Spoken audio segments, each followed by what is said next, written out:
Hey guys, I'm Anastasia and welcome to Happy Bellyfish channel. Today we are going to cook probably the most famous recipe of Russia. Well, some people from the neighboring countries can argue that this recipe is coming from their country, but I'm going to share with you the recipe that's been passed down the generations in my family, in my Russian family.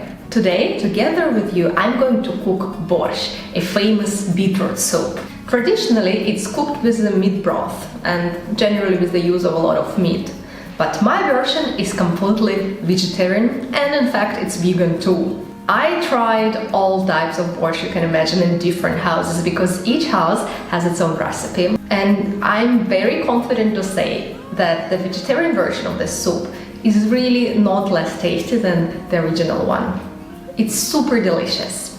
And I will share with you some of our family secrets of how to add extra super delicious and strong flavor, even if you don't have too many spices or herbs next to you.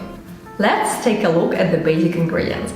I'm going to cook for about 4 people, and for that I'll need a pot of about 2 to 3 liters.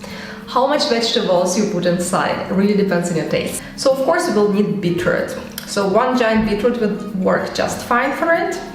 And we will also need cabbage. This one is about like half a kilo of cabbage, half a cabbage head, and 2 potatoes. A lot of people I know would prefer to put a little more potato because it gives this comforting starchy flavor. But again, it's up to you how much potato you want to include in your soup. Actually, these 3 ingredients are the main base of the soup. And the other ingredients, which I'm going to show you now, they are necessary just for the flavor, and they are exactly the secret of the delicious flavor without adding any sauces or any stock cubes or any processed ingredients. So here you go. We will need 2 average carrots and 1 onion, and this is what we are going to actually fry before adding to the soup. And then a nice tomato. I know a lot of people use tomato paste. It's hard to find for me a high quality tomato paste. So in season, I prefer to use a fresh tomato instead. And here I also have some spices. It's coriander and it's also freshly ground black pepper. Another alternative that you can use is bay leaf instead of coriander or additionally to it. And just some salt and a little bit of cooking oil of your choice. Just make sure that you choose the healthy one.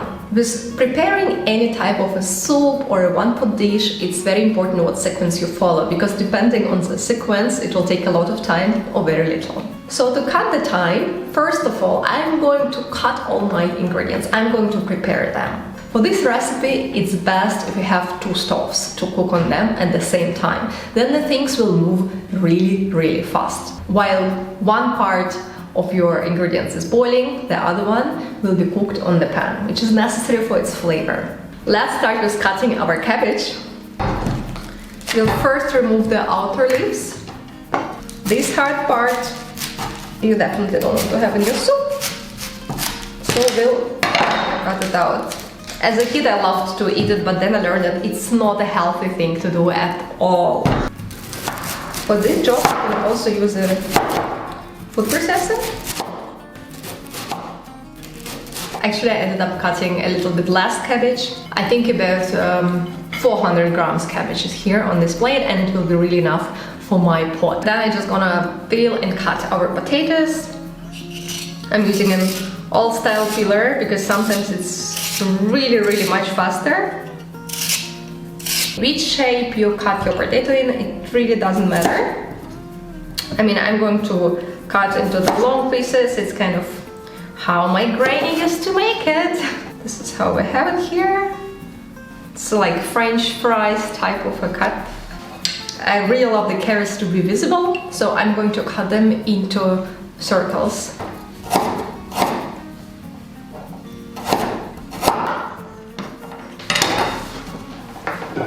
Then comes the onion.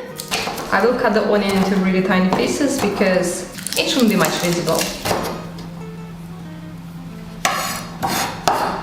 And we will also cut the tomato. Very simple, just into small pieces. We will only use it for flavor. It will also completely dissolve, so in a way it doesn't matter how you cut it. Perfect. So the last thing to cut for me is beetroot. If you really hate your hands being dirty, you can use the gloves, the rubber gloves. I don't like it, I hate using the rubber gloves, so I'm just going to do it with my hands and it's going to be really messy.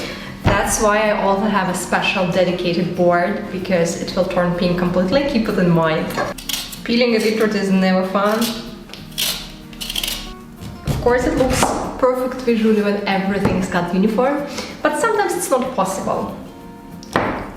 Not because you can't do it, but because you just don't have time.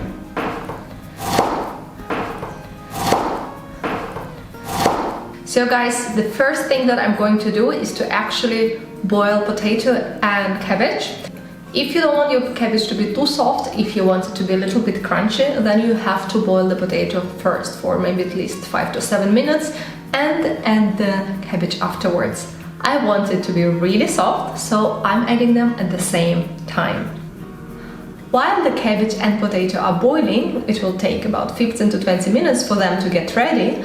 I will prepare the rest of ingredients. I know it looks like a lot of cabbage, but it will all go down. So meanwhile, we are going to fry our beetroot. It's very important to fry it, because then it will not lose its pink color, it will not dissolve in your soup. I will fry it for just maybe a few minutes, 3 to 4 minutes, and then I will add it straight into the pot.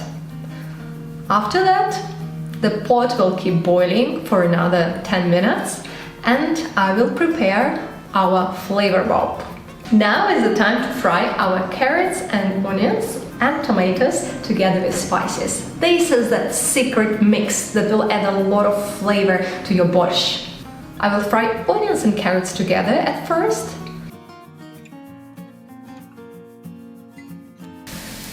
When our carrots and onions start to turn brown, this is when we add the tomato.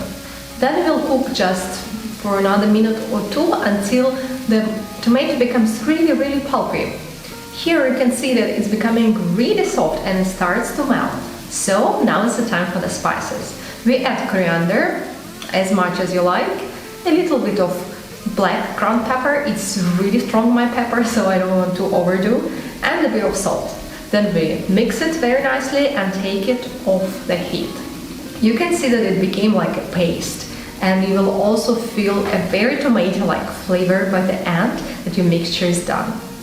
Meanwhile, our vegetables cooked, and we will add everything that we just prepared to the pot with the vegetables. So our carrots, tomatoes and onions, everything goes into the pot with the beetroot, potato and cabbage. That's it, it's pretty much done. Now you mix everything nicely.